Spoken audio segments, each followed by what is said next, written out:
house. Goosebumps book here today. I believe I left off on chapter 4. I really need to mark these so I know. I'm pretty sure I stopped after 3. But I forget what's happening. A recap, I think the family's back in the house now, officially moving there. Dog was acting a little weird. And the girl has seen the same boy again in the window that isn't her brother. But they moved from their town. The uncle left the dad a house. He never met the uncle. He didn't care. He got a house. They're there. Things are weird in the house. But anyways. On to chapter 4. Wipe your feet. Don't drag mud on the nice clean floor, as Mom called. Her voice echoed against the bare walls of the empty living room. I stepped into the hallway. The house smelled of paint. The painters had just finished on Thursday. It was hot in the house, much hotter than outside. Kitchen light won't go on, Dad called from the back. Did the painters turn off the electricity or something? How should I know? Mom shouted back. Their voices sounded so loud in the big empty house. Mom, there's someone upstairs, I cried, wiping my feet on the new welcome mat and hurrying into the living room. She was at the window staring at the rain. Looking for the movers, probably. She spun around as I came in. What? There's a boy upstairs. I saw him in the window, I said, struggling to catch my breath.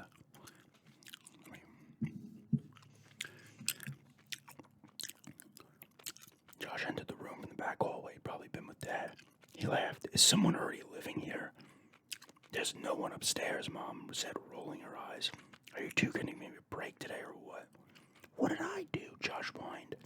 Listen, Amanda, we're all a little on edge today, Mom started. But I interrupted her. I saw his face, Mom, in the window. I'm not crazy, you know. Says who? Josh cracked. Amanda, Mom bit her lower lip, the way she always did when she was really exasperated. You saw a reflection of something, of a tree probably. She turned back to the window. The rain was coming down in sheets now. The wind driving it noisily against the large picture window. I ran to the stairways, cut my hands over my mouth, and shouted up to the second floor. Who's up there? No answer. Who's up there? I called a little louder. Mom had her hands over her ears. Amanda, please. Josh had disappeared through the dining room. He was finally exploring the house. There's someone up there, I insisted impulsively. I started up the wooden stairway. My sneakers thudding loudly on the bare steps. Amanda, I heard my mom call after me, but I was too angry to stop. Why didn't she believe me? Why did she have to say it was a reflection of a tree I saw up there? I was curious. I had to know who was upstairs. I had to prove Mom wrong. I had to show her I hadn't seen a stupid reflection. I guess I can be pretty stubborn too. Maybe it's a family trait. The stairs squeaked and creaked under me as I climbed. I didn't feel at all scared until I reached the second floor landing. Then I suddenly had this heavy feeling in the pit of my stomach.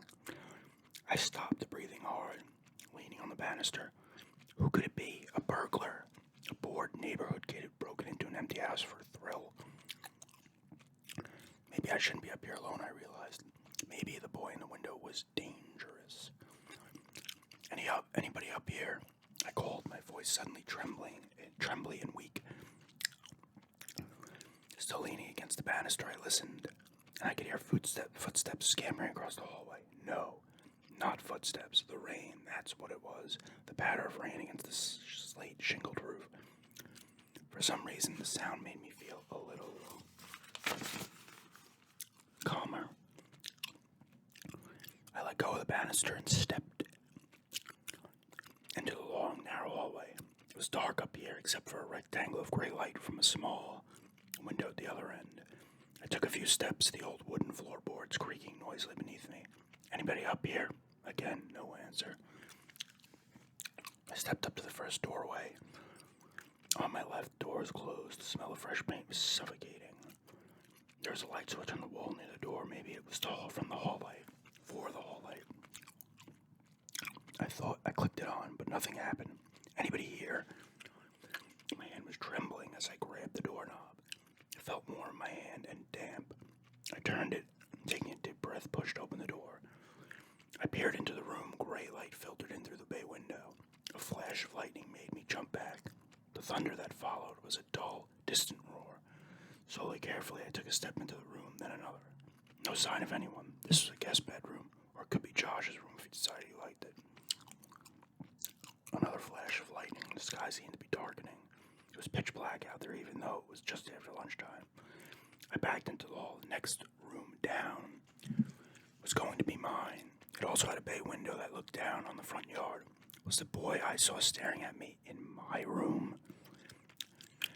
I crept down the hall, letting my hand run along the wall for some reason, and stopped outside my door, which was also closed. Taking a deep breath, I knocked on the door. "Who's in there?" I called. I listened. Silence. Then a clap of thunder, closer than the last. I froze as if I were paralyzed, holding my breath. It was so hot up there, hot and damp, and the smell of paint was making me dizzy. I grabbed the doorknob. Anybody in there? I started to turn the knob when the boy crept up from behind and grabbed my shoulder.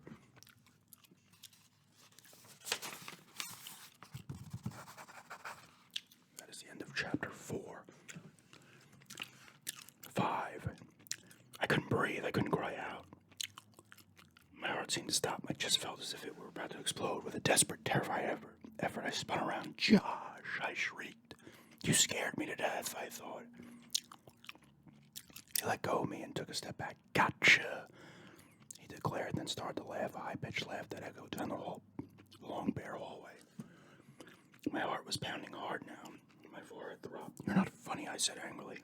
I shoved him against the wall. "You really scared me." He laughed and rolled around on the floor. He's really a sicko. I tried to shove him again, but missed. Angrily, I turned away from him just in time to see my bedroom door slowly swinging open. I gasped in disbelief and froze, gaping at the moving door. Josh stopped laughing and stood up immediately, serious, his dark eyes wide with fright. I could hear someone moving inside the room. I could hear whispering, excited giggles. Who's there?" I managed to stammer in a high-pitched voice I didn't recognize. A high little voice I didn't recognize. The door creaking loudly opened a bit more, then started to close. "Who's there?" I demanded a bit more forcefully. Again I could hear whispering, someone moving. Josh had backed up against the wall and was edging away towards the stairs. He had an expression on his face I'd never seen before. Sheer terror. The door creaking like a door in a movie haunted house closed a little more. Josh was nearly to the stairway. He was staring at me violently, motioning his hand for me to follow, but instead I stepped forward, grabbed the doorknob, and pushed the door open hard. It didn't resist. I let go of the doorknob and stood blocking the doorway. "Who's there?" The room was empty. I do like how stuff is happening here in the book. Like during the day, even though it's raining and dark skies and everything, stuff is happening during the day, which is always nice. Kind of creepy thing when shit's happening in the daylight. Thunder crashed. It took me a few seconds to realize that was making the door move. The window on the opposite wall had been left open several inches. The gusting wind through the open window must have been opening and closing the door. I guess that also explained the other sounds I heard inside the room, the sounds I thought were whispers. Who left that window open? The painters, probably. I took a deep breath and let it out slowly, waiting for my pounding heart to settle down to normal. Feeling a little foolish, I walked quickly to the window and pushed it shut. "Amanda, are you all right?" Josh whispered from the hallway. I started to answer him, but then I had a better idea. He had practically scared me to death a few minutes ago. Why not give him a little scare? He deserved it. So I didn't answer him. I could hear him take a few timid steps closer to my room. Amanda, you okay?" I tiptoed over to my closet, pulled the door open a third of the way, then I laid down flat on the floor on my back, my head and shoulders hidden inside the closet, and the rest of me out in the room. "Amanda," Josh sounded very scared. Oh, I moaned loudly. I knew when he saw me sprawled on the floor like this, he'd totally freak out. Amanda, what's happening? He was in the doorway now. He'd see me any second now, lying in the dark room, my head hidden from view. The lightning flashing impressively and the thunder cracking outside the old window. I took a deep breath and held it to keep from giggling. Amanda, he whispered, and then he must have seen me because he uttered a loud, huh, and I heard him gasp, and then he screamed at the top of his lungs. I heard him running down the hallway, all to the stairway, shrieking, Mom, Dad, and I heard his sneakers thudding down the wooden stairs with him screaming, calling all the way down. I snickered to myself.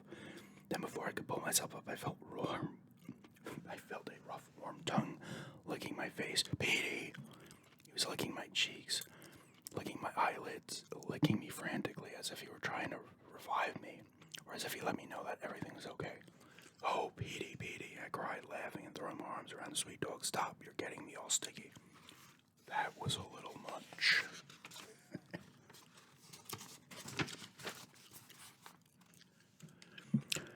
But he wouldn't stop. He kept on licking me. The poor dog is nervous too, I thought. Come on, Petey, shape up, I told him, holding his panting face away with both of my hands. There's nothing to be nervous about.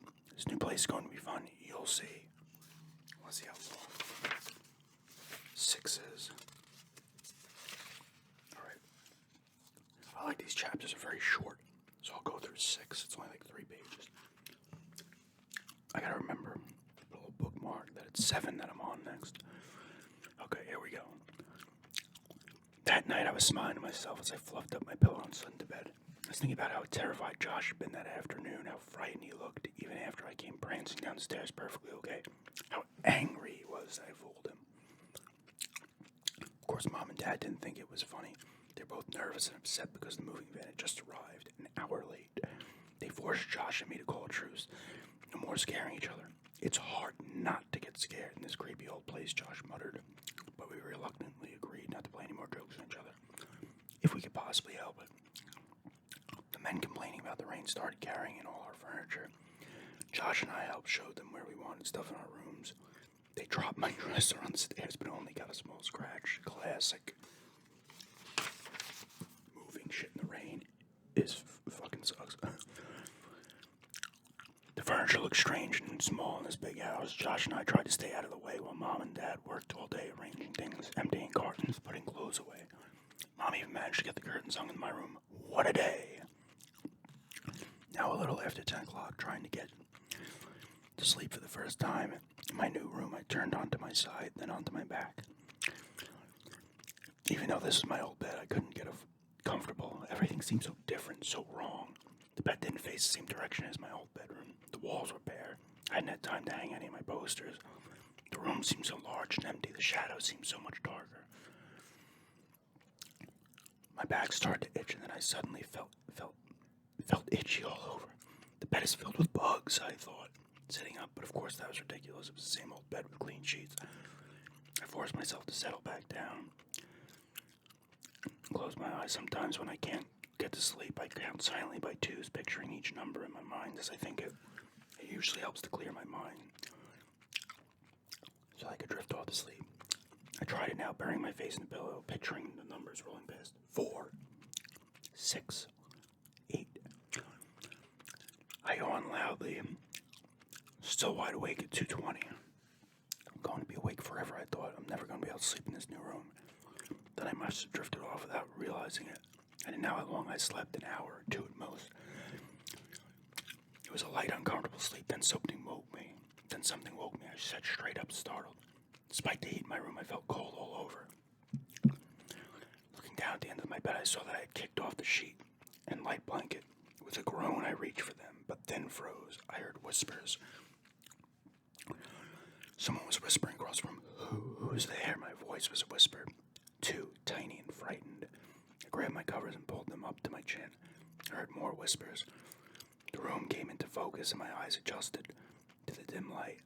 The curtains. The long sheer curtains from my bedroom, the old room that my mother had hung that afternoon, were fluttering at the window. So that explained the whispers. The billowing curtains must have woke me up. A soft gray light floated in from outside. outside, the curtains cast moving shadows to the foot of my bed.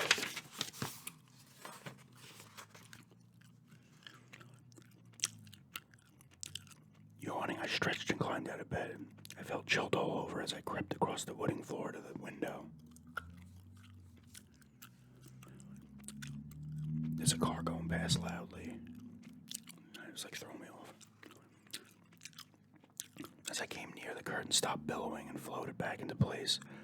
I pushed them aside and reached out to close the window. Oh! I uttered a soft cry when I realized that the window was closed. But how could the curtains flutter like that with the window closed? I stood there for a while, staring out the grays of the night. There wasn't much of a draft. The window seemed pretty airtight. And I imagined the curtains billowing, or my eyes playing tricks on me. Yawning, I hurried back through the strange shadows to my bed and pulled the covers up as high as I can go. Amanda, stop scaring yourself, I scolded. When I fell back to sleep a few minutes later, I had the ugliest, most terrifying dream. I dreamed that we were all dead. Mom, Dad, Josh, and me. At first, I was sitting around the dinner table in the dining room. The room was very bright, so bright that I couldn't see our faces very well. They were just a bright white blur. Then slowly, everything came into focus, and I could see that beneath our hair, we had no faces. Our skin was gone, and our only green skulls were left, and only our gray-green skulls were left. Bits of flesh clung to my bony cheeks. There were only deep black sockets where my eyes had been. The four of us, all dead, sat eating in silence. On our dinner plates I saw were filled with small bones.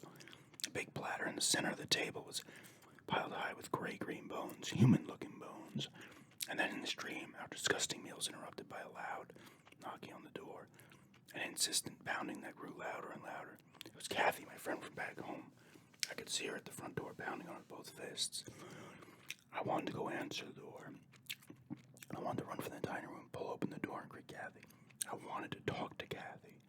I wanted to tell her what happened to me, to explain that I was dead and that my face had fallen away. I wanted to see Kathy so badly. But I couldn't get up from the table. I tried and tried, but I couldn't get up. The pounding on the door grew louder and louder until it was deafening. I just sat there with my gruesome family, picking up bones from my dinner plate and eating them. I woke up with a start, the horror of the dream still with me.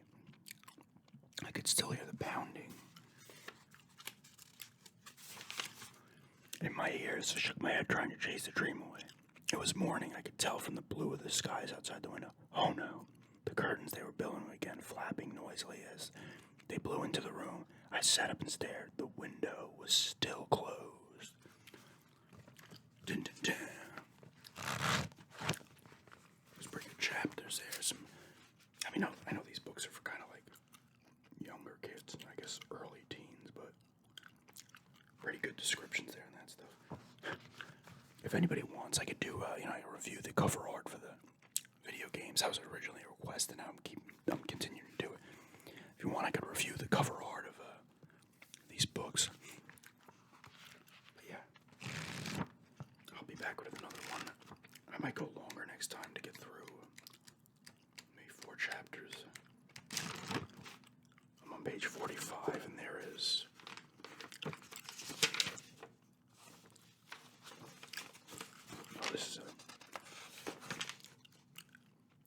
this is another one. That's an extra chapter for a different Goosebumps book. It's 123 pages. Okay. Up to chapter 7, I need to remember that. But yeah. Thanks for checking this out. And have a good day.